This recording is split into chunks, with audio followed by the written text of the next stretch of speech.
धुंदुकारी जो क्रूर कर्म होता आईला त्रास द्यायला लागला, धुंदुलीला त्रास द्यायला लागला. कारण की धुंदुकारी तिला विचारायचा, माझ्या पिताजीने, माझ्या बापाने तुझ्याजवळ काहीतरी धनद्रव्य ठेवलेलं आहे. सगळं धन, सगळं द्रव्य याने दारूपायी गमावलं, स्त्रियांना वाटप केला. नाही तो ऐशो आरामाचं जीवन जगला, सगळं खर्च झालं. आणि आता घरचे भांडे विकून स्वतःच्या आईजवळ काहीतरी शिल्लक राहिलेलं असेल, माझ्या वडिलांनी काहीतरी तिला दिलं असेल म्हणून आईची कुचेष्टा करायला लागला, तिची अवहेलना करायला लागला. धुंदुलीला पैसे मागायला लागला, द्रव्य मागायला लागला. धुंदुनी रडायला लागली, दादा अरे असा का वागतोस? तुझ्या बापाने माझ्याजवळ काहीही ठेवलेलं नाहीये, तरी सुद्धा धुंदुलीच्या कमरड्यात लात घालतो आणि धुंदुलीला नाही तो यातना देतो. महाराज, धुंदुलीला शेजारीच असलेल्या कुव्यामध्ये, विहिरीमध्ये आपला जीव दिला. आणि हळूहळू हा धुंदुकारी जसा जसा क्रूर कर्म होत होता तशा काही गणिका आपल्या घरी घेऊन येत होता. गणिका म्हणजे जिथे कुठे स्त्री सुखाची अपेक्षा करणाऱ्या महिला असतात, त्या महिलेला सोबत आपल्या घरी घेऊन यायचा. 4 महिलेला आपल्या जवळ ठेवायचा, आपल्या घरी ठेवायचा आणि तिच्यासोबत विषय सुखाची इच्छा पूर्ण करायचा. या गणिकांना, या वेश्यांना वाटायला लागलं, हा रोज कुठेतरी चोरी करतो, कुठेतरी डाका टाकतो आणि राज्यामध्ये डाका टाकल्यानंतर, चोरी केल्यानंतर द्रव्य हे राज्यामधलं चोरून घेऊन येतो. अरे जोपर्यंत याची चोरी पकडत नाही तोपर्यंत खरं, पण याची जर चोरी राजाने पकडली तर राजा यालाही जिवंत सोडणार नाही आणि आपल्यालाही जिवंत सोडणार नाही. म्हणून या 4ही जणींनी एक विचार केला की याच्या जवळचं सगळं धन हिसकून घ्यायचंय आणि याच्या जवळचं सगळं धन आपण आपल्या जवळ ठेवायचंय आणि याला आपण मारून टाकायचंय. म्हणून त्या 4ही जणींनी एक युक्ती केली. काय युक्ती केली? 4ही जणींनी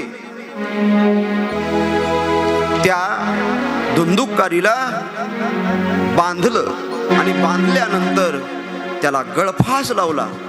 तरी हा मरायला तयार नाही, तरी सुद्धा हा मरत नाही. म्हणून त्यांनी काय केलं, जी चूल पेटवलेली होती त्या चुलीमध्ये तप्त अंगार होते, तप्त विस्तवाचे ते सगळे अंगार घेतले आणि एकी जणीने पाय धरले, एकी जणीने हात धरले, एकीने छातीवर पाय दिला आणि एकी जणीने ते तप्त अंगार, तप्त कोळसे याच्या तोंडामध्ये डांबले. महाराज, हा तडफडून मरण पावला.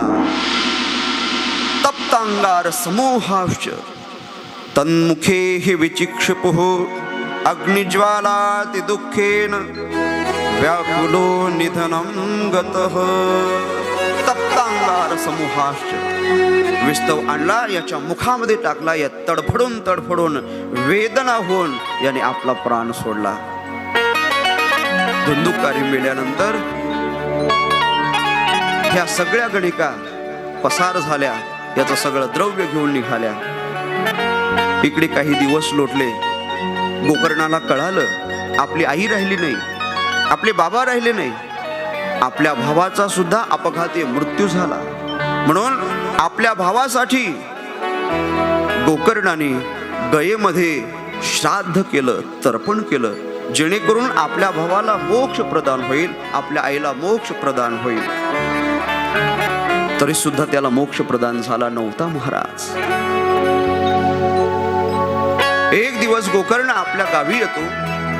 आपल्या गावी आल्यानंतर एका झाडाखाली थोडं शयन करतो आणि शयन केल्यानंतर झोपताना त्याला नाना प्रकारचं विचित्र दृश्य दिसतं.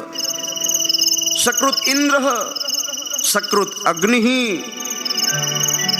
कधी इंद्र दिसतो, कधी अग्नी दिसते. नाना प्रकारचे प्रेत, नाना प्रकारचे भूत त्याला समोर येताना दिसतात. नाना प्रकारचा भयानक विद्रूप आवाज गोकर्णाच्या कानावरती पडतो. हा आवाज कशाचा आहे म्हणून गोकर्ण विचार करतो, पण गोकर्णाच्या लक्षात येत नाही. स्वतःच्या कमंडलू मधलं पाणी हातामध्ये घेऊन तो त्या दिशेने फेकतो. जसं दिशेने फेकतो तसं त्या आवाजाच्या माध्यमातून धुंदुकारी प्रगट झाला. आणि धुंदुकारी म्हणायला लागला, हे भ्राता, तुम्हाला ओळखलं नाहीस? अरे मी तुझा भाऊ आहे. अहम भ्राता त्वदीयोस्मि धुंदुकारीति नामतः स्वकीयेनैव दोषेण ब्रह्मत्वं नाशितं मया. अहम भ्राता त्वदीयोस्मि. अरे मी तुझा भाऊ आहे, तुम्हाला ओळखलं नाहीस? धुंदुकारीति नामतः, माझं नाव धुंदुकारी आहे. तुला ही योनी कशामुळे प्राप्त झाली? तू पिशाच कशामुळे झालास?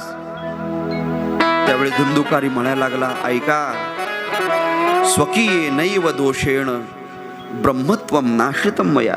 स्वतःच्या दोषामुळं, स्वतः पापाचरण केल्यामुळं, स्वतः आई वडिलांना त्रास दिल्यामुळं, मी क्रूर क्रम केल्यामुळं, चोरी केल्यामुळं, मदिरापान केल्यामुळं, मांस भक्षण केल्यामुळं, गणिकागमन केल्यामुळं, अभक्ष भक्षम, अपेयपान, हे सगळं केल्यानंतर मला या योनीमध्ये यायचं काम पडलं. भ्रांता बंधू, मी हात जोडतो, या योनीमध्ये खूप वेदना आहे, खूप त्रास आहे, असह्य वेदना मी रोज सहन करतो. मला या योनीमधून तुम्ही मुक्त करा. माहिती, अभक्ष भक्षण करणाऱ्यांनो ऐका, आपल्या वाङ्मयात कुंभीपाक नावाचा एक नरक आहे. तुम्हाला वाटत असेल हे थोतांड आहे, नाही. तुम्ही ज्या वेळेस शेवटच्या अवस्थेमध्ये असणार, शेवटच्या अवस्थेमध्ये एक विंचू चावला तर किती दुःख होतं. ज्याला विंचू चावला त्याला जाऊन विचारा. 1000 विंचू चावल्याचं दुःख एक इंगळी चावल्यानंतर होतं, आणि अशा 1000 इंगळ्या चावल्याचं दुःख मरताना होत असतं. मरताना किती वेदना होतात. ज्ञानोबाऱ्यांनी लिहून ठेवलंय महाराज, ज्ञानेश्वरी वाचून बघा.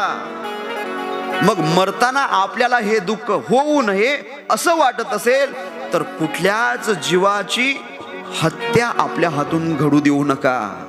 कोण्याही जीवाचा न घडो मत्सर, कोण्याही जीवाचा न घडो मत्सर, कोणाही जीवाचा न घडो मत्सर, कोणाही जीवाचा न घडो मत्सर, कोण्याही जीवाचा न घडो मत्सर. वर्मे सर्वेश्वर पूजनांचे, वर्म सर्वेश्वर पूजनांचे, ऐकाजी तुम्ही भक्त भागवत, ऐकाजी तुम्ही भक्त भागवत. वाह.